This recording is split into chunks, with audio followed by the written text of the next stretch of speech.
আজকে আমরা নবীর প্রেমে পাগল হই না। যেই নবীর জন্য আমরা ইসলাম পাইলাম, যেই নবীর জন্য আমরা শ্রেষ্ঠ মানুষ হইলাম, আজকে আমরা সেই নবীর জন্য পাগল হই না রে যুবক বন্ধুগণ। আজকে যেই নবীর জন্য শ্রেষ্ঠ মাখলুকাত হইলাম, সেই নবীর জন্য আমরা পাগল হই না। যখন আল্লাহ পাক কিয়ামতের ময়দানে সকল নবীদেরকে উঠাইবেন, তখন সর্বপ্রথম আমার আল্লাহ চার ফেরেশতারে ডাক দিয়া বলেন, ও ফেরেশতারা যাও যাও, আমার নবীকে তোমরা নিয়ে আসো, আমার নবীকে তোমরা নিয়ে আসো। যখন চার ফেরেশতা আমার পয়গম্বরের রওজায় যখন উপস্থিত হইলেন, সাইয়্যিদানা মাওলানা মুহাম্মদ ওয়া আলা আলিহি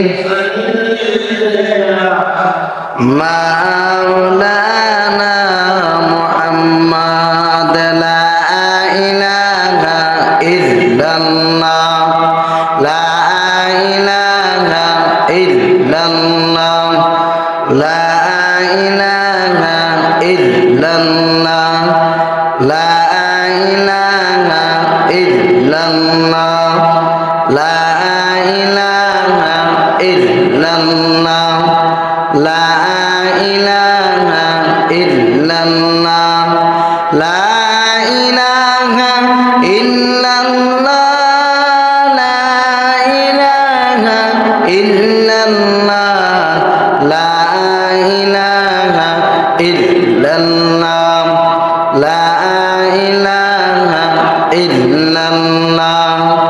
বহু দূরে মদিনা কেমনে যাব জানি না, আল্লাহ বহু দূরে মদিনা কেমনে যাব জানি না।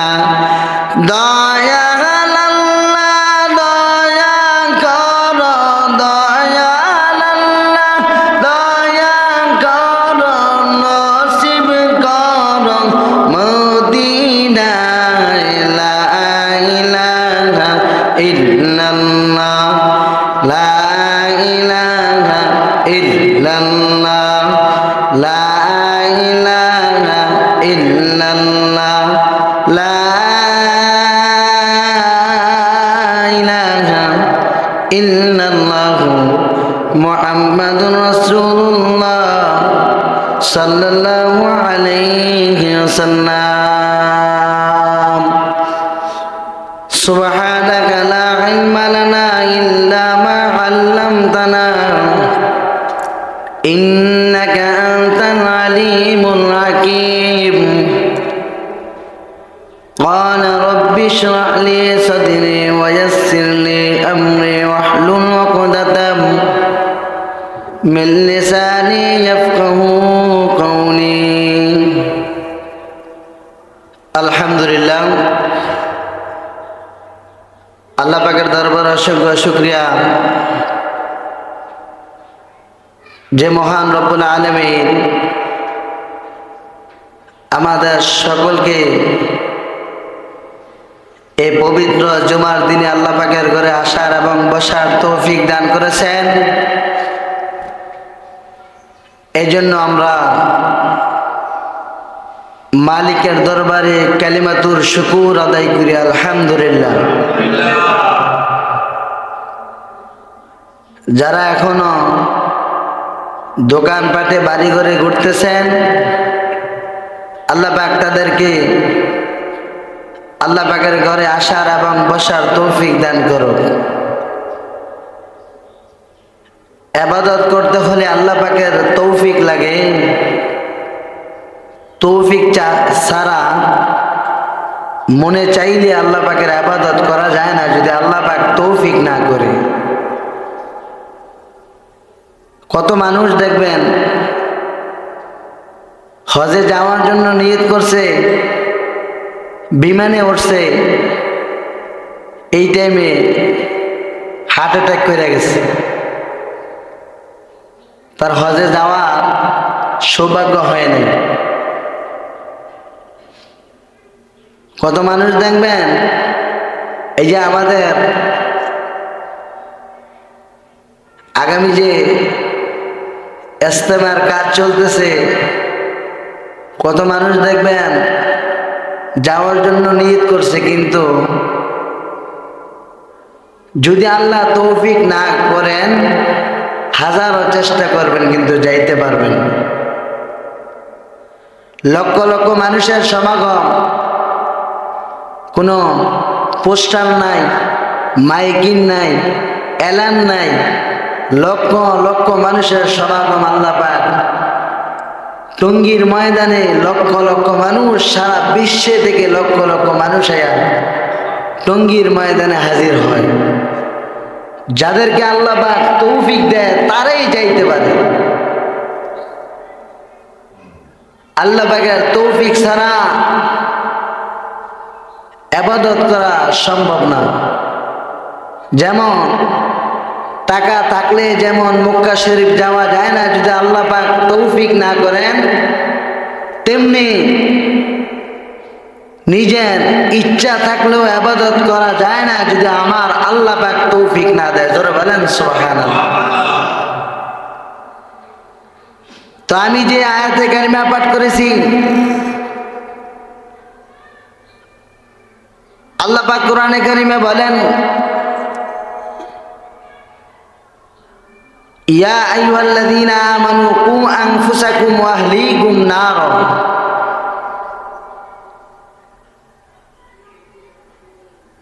হে ঈমানদারগণ, তোমরা নিজে আগে জাহান্নামের আগুন থেকে বাঁচো, তোমার আহলে পরিবারদেরকে জাহান্নামের আগুন থেকে বাঁচাও। আজকে আমাদের সমাজে যেই ফিতনা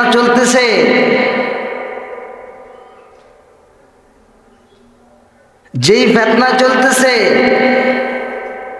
আমাদের মুসলমানদের ঈমানকে বরবাদ করিয়ে দেওয়ার জন্য ইহুদি নাসারা আমাদের পিছনে অনবরত শত্রু লাগিয়ে আছে। কিভাবে মুসলমানদের ঈমানকে নষ্ট করা যায় এই পাইতারা তারা ওই 1400 বছর আগের থেকে তারা চেষ্টা করতেছে। কোন কৌশলে মুসলমানদের ঈমানকে নষ্ট করা যায়, তাদেরকে ঈমানকে দুর্বল বানানো যায়, তারা এই চেষ্টা চালিয়ে যাইতেছে। এখন দেখেন না, শিক্ষা প্রতিষ্ঠানের ভিতরে আমাদের ছেলেমেয়েরা শিক্ষা করবেন, আদর্শ হবেন, সুশিক্ষিত হবেন, ওই শিক্ষা প্রতিষ্ঠানের ভিতরেও ভেজাল ঢুকাই দিছে, ঠিক কিনা ভাই? ওই শিক্ষা প্রতিষ্ঠানের ভিতরে ভেজাল ঢুকাই দিছে। আমাদের সন্তানেরা কি শিখবে?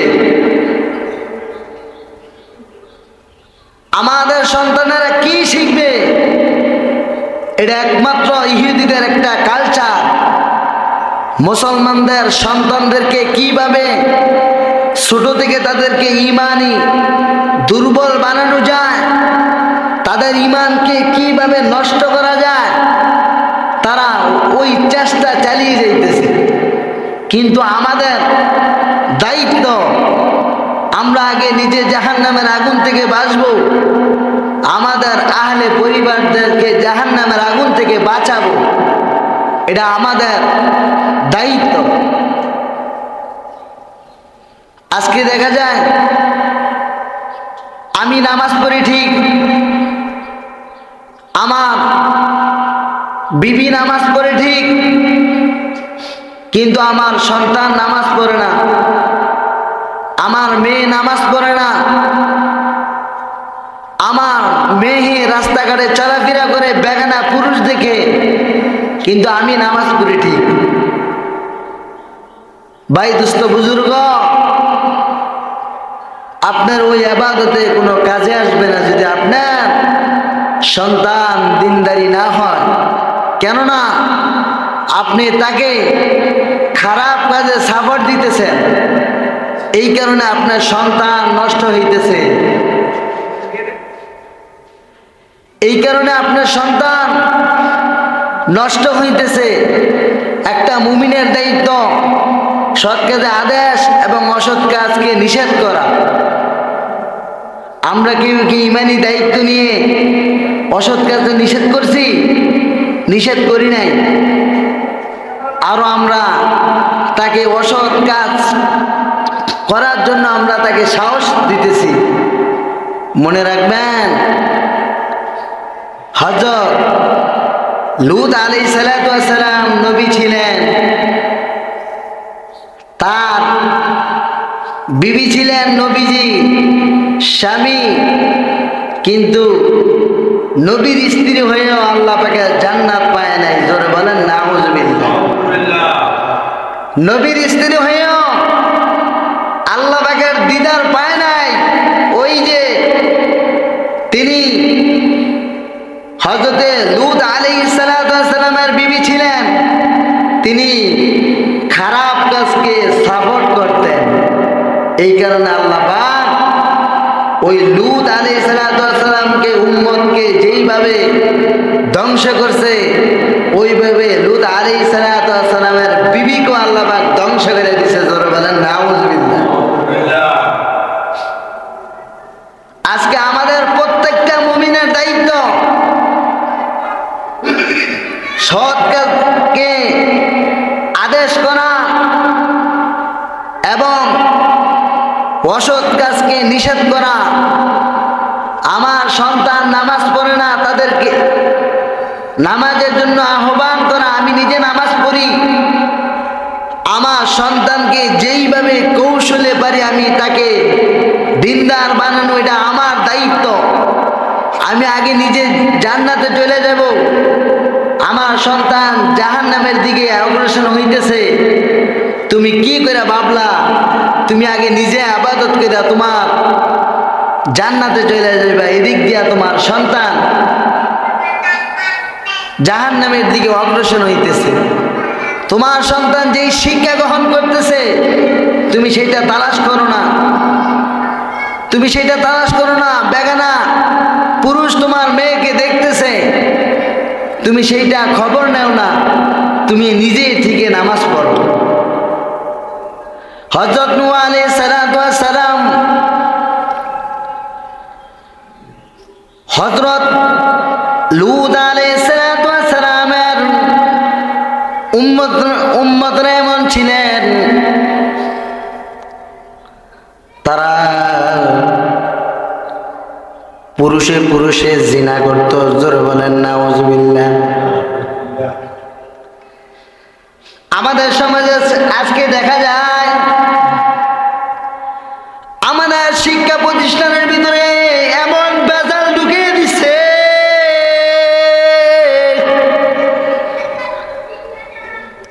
আমাদের সন্তানের ঈমান নষ্ট করার জন্য শিক্ষা প্রতিষ্ঠানের ভিতরে এমন বেজাল ঢুকিয়ে দিছে। মুমিন একটা মানুষ ছেলে থেকে আবার কিভাবে মেয়ে হয়ে যায়, আবার মেয়ে থেকে আবার কিভাবে ছেলে হয়ে যায়। আমাদের বর্তমানে আজকে শিক্ষা প্রতিষ্ঠানের ভিতরে 7-এর বইয়ের ভিতরে আজকে এই পড়া ঢুকে দিছে। একটা মেয়ে চাইলে সে পুরুষ হইতে পারবেন, একটা মেয়ে পুরুষ হইয়া পুরুষের সঙ্গে চলাফেরা করতে পারবে, পুরুষের সঙ্গে চলতে পারবে। আমার একটা পুরুষ মেয়ে হয়ে যাইব, মেয়ে আবার ওই মেয়েটা আবার পুরুষের সঙ্গে চলাফেরা করতে পারবে। আজকে আমরা চিন্তা করতেছি আমার সন্তানদেরকে কোথায় দিতেছি, আমার সন্তানকে আমি কোন শিক্ষা প্রতিষ্ঠানে ভর্তি করাইতেছি। ও মুমিনের দল,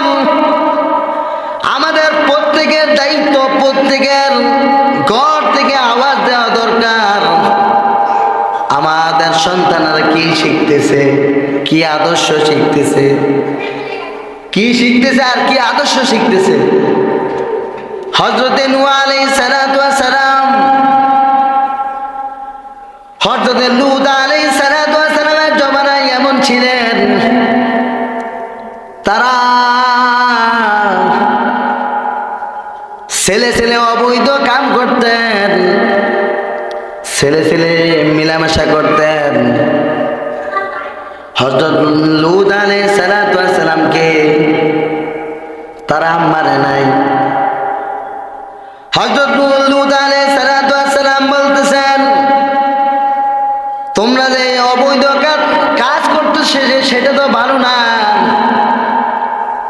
কিন্তু তারা নবীর কথা মানে নাই, নবীর কথা মানে নাই। তারা নিজেরা এই ধ্বংসের দিকে চলে যাইতেছে। পুরুষ পুরুষ মিলামেশা করে পুরুষ পুরুষের বিবাহ হয়। হযরত লূত আলাইহিস সালাতু ওয়াস সালামের কথা তারা শুনে নাই। তখন আমার আল্লাহ দুইজন ফেরেশতা পাঠাইলেন, দুইজন ফেরেশতা পাঠাইলেন তাদেরকে ধ্বংস করার জন্য।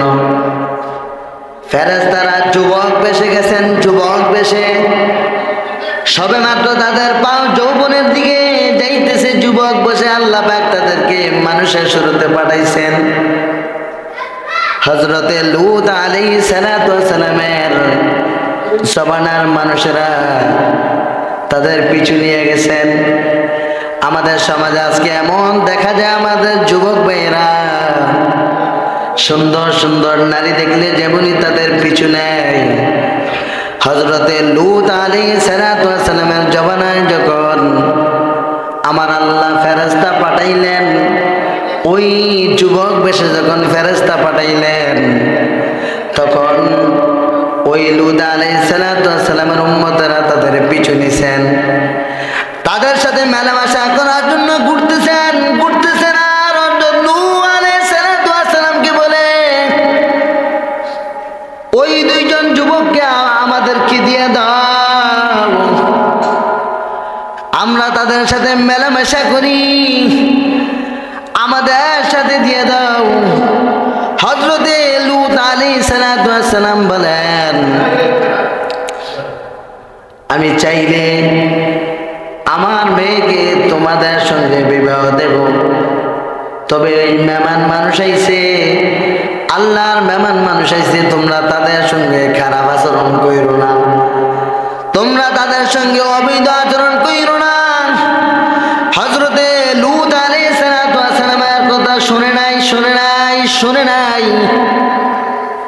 তারা বলতেছে, না না, ওই দুইটা যুবক আমাদের লাগবে, আমাদের মেয়ে হইলে চলবে না, ওই দুইটা যুবক আমাদের লাগবে। তখন আল্লাহর ফেরেশতা দুইজন হযরতে লূত আলাইহিস সালাতু ওয়াস সালামকে বলতেছে, ও আল্লাহর নবী, আমরা আর কারো না, আমরা হইলাম আল্লাহর ফেরেশতা। জোরে বলেন সুবহানাল্লাহ। ও আল্লাহর হাবিব, আপনি চিন্তা করেন না, আমরা আল্লাহর ফেরেশতা, আল্লাহ পাক আমাদেরকে যুবক বেশে পাঠাইছেন, আল্লাহ পাক আপনাকে আদেশ দিছেন সন্ধ্যার আগে আগে যারা আপনার কাছে ঈমান আনছে তাদেরকে নিয়ে চলে আসতেন। আপনার বিবিকে রাইখা চলে আসেন। যারা আপনার কাছে ঈমান আনছে, ঈমান গ্রহণ করছে, আপনি তাদেরকে নিয়ে সন্ধ্যা হইতে হইতে চলে যান। সকালবেলা তাদেরকে আমরা তাদের উপরে গজব নাজিল করব। তখন হযরতে লূত আলাইহিস সালাতু ওয়াস সালাম তাদের যারা ঈমান আনছে তাদেরকে নিয়ে চলে গেছেন। সকালবেলা শুভ সাদিক হতে হতে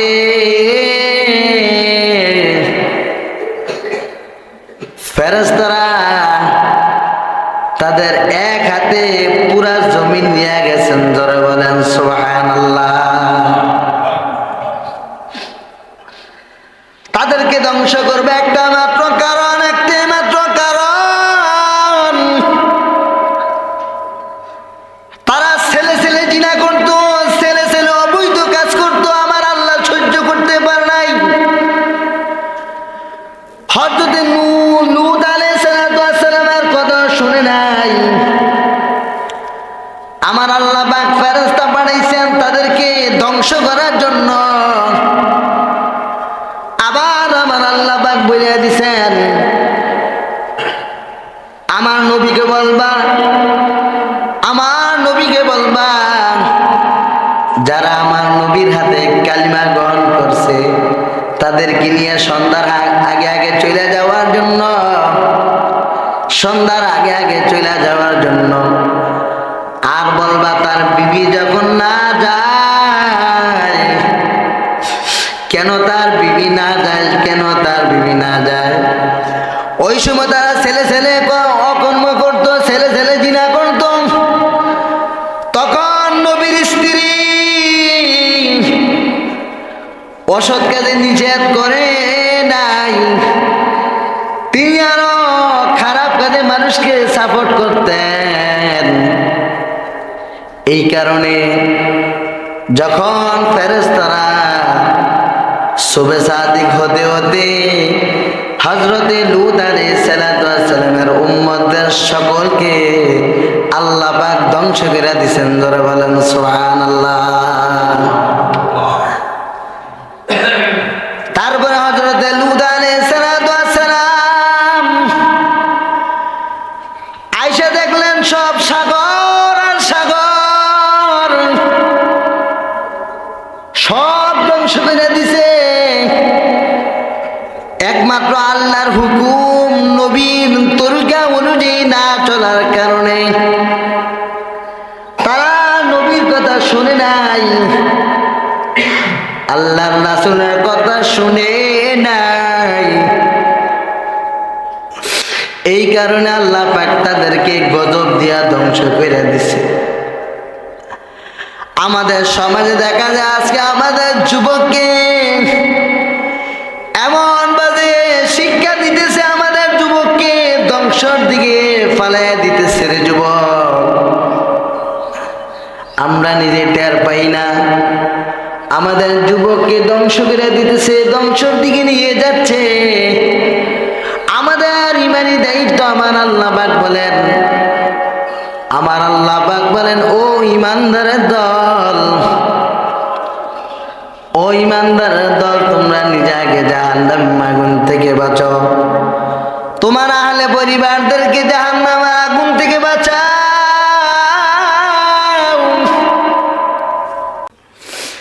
আজকে আমরা নবীর প্রেমে পাগল হই না। যেই নবীর জন্য আমরা ইসলাম পাইলাম, যেই নবীর জন্য আমরা শ্রেষ্ঠ মানুষ হইলাম, আজকে আমরা সেই নবীর জন্য পাগল হই না। রে যুবক বন্ধুগণ, আজকে যেই নবীর জন্য শ্রেষ্ঠ মাখলুকাত হইলাম, সেই নবীর জন্য আমরা পাগল হই না। যখন আল্লাহ পাক কিয়ামতের ময়দানে সকল নবীদেরকে উঠাইবেন, তখন সর্বপ্রথম আমার আল্লাহ চার ফেরেশতারে ডাক দিয়া বলেন, ও ফেরেশতারা, যাও যাও, আমার নবীকে তোমরা নিয়ে আসো, আমার নবীকে তোমরা নিয়ে আসো। যখন চার ফেরেশতা আমার পয়গম্বরের রওজায় যখন উপস্থিত হইলেন, যখন আমার নবীকে ডাক দিবেন, ফেরেশতারা আমার নবীকে ভয়ে ডাক দেয় না, কারণ আমার পয়গম্বর কষ্ট পায়। ফেরেশতারা আমার নবীকে ডাক দেয় না। ফেরেশতারা হযরতে জিবরাইল আলাইহিস সালামকে বলতেছে, ও জিবরাইল,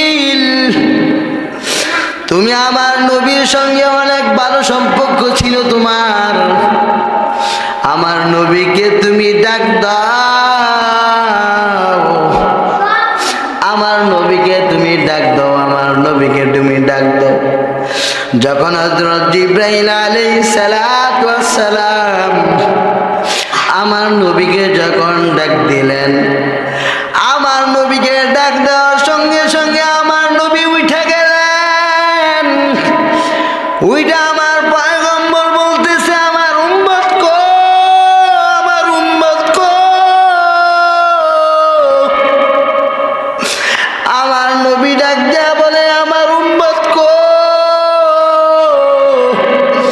আমার উম্মত কি জাহান্নামে চলে গেছে নাকি? আমার উম্মত আমাকে ডাক দেওয়ার জন্য আসে নাই? আমার উম্মত কি আমাকে ডাক দেওয়ার জন্য আসে নাই? আমার উম্মত কো। আজকে আমরা নবীর জন্য কাঁদি না, আজকে আমরা নবীর জন্য কাঁদি না রে মানুষের দল। আমার নবী যখন ফেরেশতারা ডাক দেয়, ওই সময় আমার নবী উম্মতের জন্য কাঁদে, বলে আল্লাহ কি আমার উম্মতদেরকে জাহান্নামে দিয়ে দিছে? আল্লাহ কি আমার উম্মতদেরকে জাহান্নামে দিয়ে দিছে? আমার উম্মত আমাকে নিতে আসে নাই। ফেরেশতারা ডাক দিয়ে বলে, ও পয়গম্বর, এখনো কোন উম্মতদেরকে ডাক দেয় নাই, এখনো কোন উম্মতদেরকে বলে নাই আপনাকে যাওয়ার জন্য। আপনার পয়গম্বর বলতেছে, আজকে আমরা নবীর জন্য কাঁদি না রে যুবক বন্ধুগণ। আজকে আমরা নবীর জন্য নামাজ পড়তে চাই না।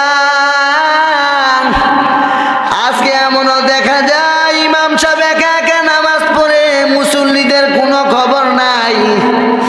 যেই নবীর জন্য মেরাজের রাত্রিতে আমরা নামাজ পাইলাম, যেই নবীর জন্য আমরা নামাজ পাইলাম, আমরা আজকে সেই নবীকে আমরা ভালোবাসতে চাই না।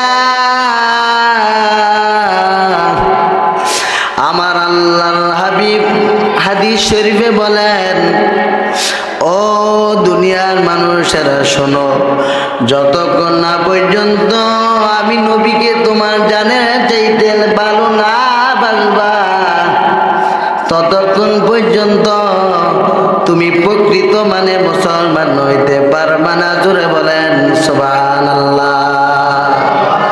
যতক্ষণ না পর্যন্ত আমি নবীকে তোমার জানের চাইতে ভালো না বাসবা, ততক্ষণ পর্যন্ত তুমি প্রকৃত মানে মুসলমান হইতে পারবা না। হযরতে আদম আলাইহিস সালাতু ওয়াস সালাম শয়তানের ধোঁকায় পড়ে, নফসের ধোঁকায় পড়ে অন্যায় করেছে। তিনি অনেক বছর আমার আল্লাহর কাছে হাত তুইলা অনেক বছর চোখের পানি ফেলে কাঁদছে। যখন আমার নবীর বরকতে, আমার নবীর জবান মুবারক বরকতে হযরতে আদম আলাইহিস সালাতু ওয়াস সালামকে আল্লাহ পাক ক্ষমা করে দিয়েছে। যারা বলেন সুবহানাল্লাহ। আল্লাহ পাক আমার নবীর বরকতে, আমার নবীর নাম যখন হযরতে আদম আলাইহিস সালাতু ওয়াস সালাম নিলেন, তখন আল্লাহ পাক সঙ্গে সঙ্গে আদম আলাইহিস সালাম